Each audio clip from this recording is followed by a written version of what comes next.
Patriotes africaines et africains, d'ici et de la diaspora. Le 25 mai 1963 marque la création à Addis Abeba de l'Organisation de l'Unité africaine, symbole de la journée de l'Afrique que nous célébrons avec fierté aujourd'hui. J'adresse à chacune et à chacun de vous mes chaleureuses félicitations.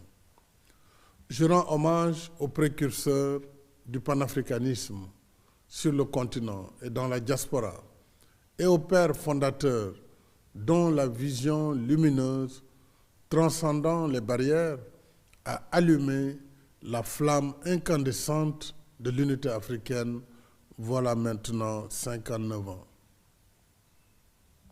De l'OUA à l'Union africaine, portée sur les fonds baptismaux le 9 juillet 2002 à Durban, le legs des anciens a été forgé et consolidé.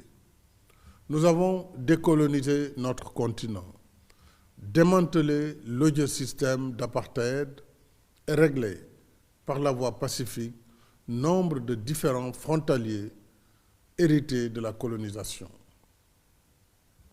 Portés par la foi des pionniers, nous poursuivons nos efforts d'intégration à l'échelle continentale et au sein de nos communautés économiques régionales. À travers l'agenda 2063 et les initiatives du nouveau partenariat pour le développement de l'Afrique, le NEPAD, enfin par la mise en place progressive de la zone de libre-échange continentale africaine. Nos avancées sont significatives. Il en est de même de nos défis.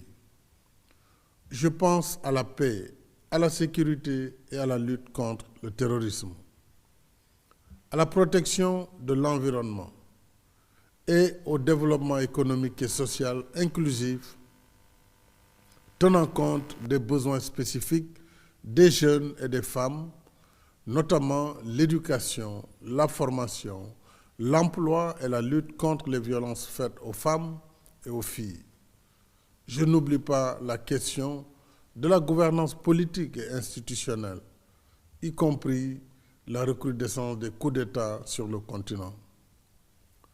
D'autre part, nous évoluons dans un environnement international peu favorable, où l'impact sévère de la pandémie Covid-19 est aggravé par les conséquences d'un contexte mondial conflictuel et la persistance d'une gouvernance politique, économique et financière inéquitable.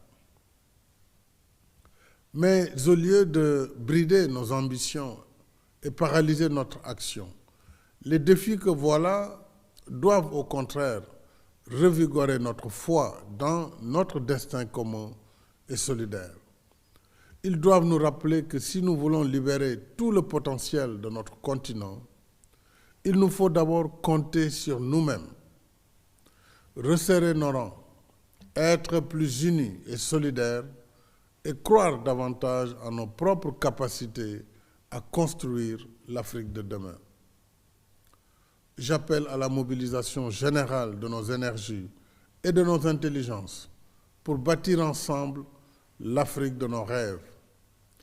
L'Afrique des routes, des autoroutes, des chemins de fer, des ports, des aéroports, des centrales électriques, des fermes agricoles, des produits pharmaceutiques et médicaux, des parcs industriels et numériques, mais aussi de la création artistique et culturelle et du génie sportif. J'invite particulièrement notre jeunesse à porter et amplifier le message. Ainsi, ferons-nous de notre souveraineté, plus que la proclamation d'une promesse, une réalité conforme à la vision des anciens. Ensemble, continuons le travail. Ensemble, comme nous y invite notre hymne, faisons de l'Afrique l'arbre de vie pour rester ses dignes fils et filles, chers du soleil et chers du ciel. Vive l'Afrique, vive l'unité africaine.